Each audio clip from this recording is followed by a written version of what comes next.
สบายดีทุกคนมื้อนี้เราจะมาเรียนรู้ในหัวข้อ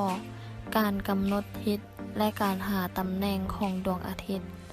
ซึ่งนำพาโดยอาจารย์ปาวีสุวรรณวงศ์และนำเสนอโดยข้าพเจ้านางใจมณีแสงมณีจะเป็นแนวใดเฮาไปติดตามนํกันเลย การกำหนดทิศของดวงอาทิตย์วิถีชีวิตของมนุษย์ในเมื่อก่อนจะมีความผูกพันกับวัตถุและปรากฏการณ์ต่างๆเทิงท้องฟ้ามาเป็นเวลาดนนานการขึ้นการตกของดวงอาทิตย์มนุษย์เฮาจะพบเห็นเป็นประจำและมีความคุ้นเคยเป็นอย่างดีเนื่องจากมนุษย์เฮาเป็นสัตว์โลกที่มีสติปัญญารู้จักสังเกตการเปลี่ยนแปลงต่างๆเมื่อเฮาอยู่กลางแจ้งแล้วเบิ่งไปรอบๆตัวเฮาจะเห็นพื้นโลกที่กว้างใหญ่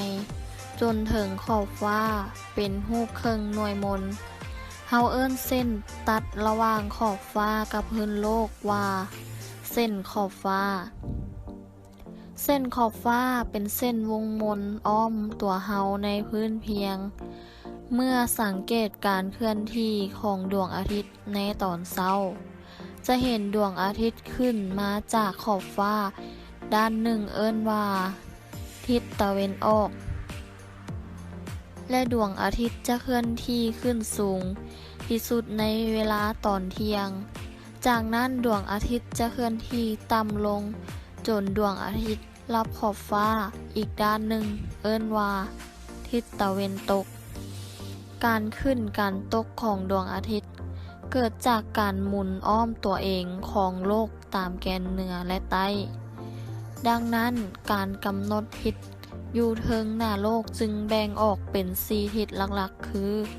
ทิศตะวันออกทิศตะวันตกทิศเหนือและทิศใต้เมื่อเฮาหันหน้าไปทางทิศเหนือด้านหลังของเฮาจะเป็นทิศใต้แขนซ้ายจะซี้ไปทางทิศตะวันตก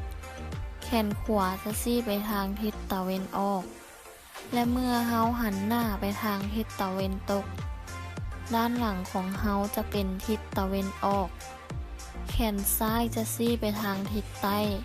และแขนขวาจะซี้ไปทางทิศเหนือจุดเทิงหัวเป็นจุดที่สูงที่สุดเทิงท้องฟ้าจะอยู่เทิงหัวเฮาพอดี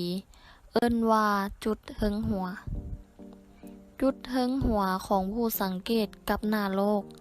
และขอบฟ้าทุกๆด้านเป็นมุม90องศาประกอบกันพอดีการหาตำแหน่งของดวงอาทิตย์ดวงอาทิตย์ตั้งอยู่ใจกลางของระบบสุริยะดวงอาทิตย์จะลอยตัวสูงขึ้นเมื่อถึงตอนเที่ยงดวงอาทิตย์จะอยู่ตำแหน่งสูงสุดของฟ้ามันอยู่เทิงหัวของเฮาพอดีเป็นมุม90องศาหลังจากนั้นจึงลอยต่ำลงจนถึงขอบฟ้าด้านกงกันข้ามกับตอนเช้าและรับขอบฟ้าไปในที่สุดการขึ้นและการตกของดวงอาทิตย์จะบ่ซ้ำห้อยเก่าโดยบางมื้อก็ขึ้นทางทิศตะวันออกเฉียงเหนือและตกทางทิศตะวันตกเฉียงเหนือและบางมื้อก็ขึ้นทางทิศตะวันออกเฉียงใต้และตกทางทิศตะวันออกเฉียงใต้ในรอบ1ปีมีเพียง2มื้อเท่านั้นที่ขึ้นทางทิศตะวันออกพอดีและตกทางทิศตะวันตกพอดีคือวันที่21มีนาและ23กันยาใน2มื้อนี้จะมีกลางเว้นกลางคืนเท่ากันวันที่ดวงอาทิตย์ขึ้นทางทิศตะวันออกเฉียงเหนือหลายที่สุดคือวันที่22มิถุนาในมื้อนี้เวลากลางเว้นจะยาวกว่ากลางคืนส่วนในวันที่22ธันวาดวงอาทิตย์จะขึ้นทางทิศตะวันออกเฉียงใต้หลายที่สุดและตกทางทิศตะวันตกเฉียงใต้หลายที่สุดช่วงเวลากลางคืนจะยาวกว่ากลางเว้นที่เฮาเบิ่งเห็นดวงอาทิตย์ขึ้นและตกในลักษณะดังกล่าวย้อนว่าโลกตั้งแกนเอียงการกำหนดทิศของดวงอาทิตย์ตามมุมตั้ง อิงตามช่วงเวลาดวงอาทิตย์ขึ้นทางทิศตะวันออกเวลา 6 โมงเช้าไปตกทางทิศตะวันตกเวลา 6 โมงแลงใช้เวลา 12 ชั่วโมงคิดเป็นมุมได้ 180 องศา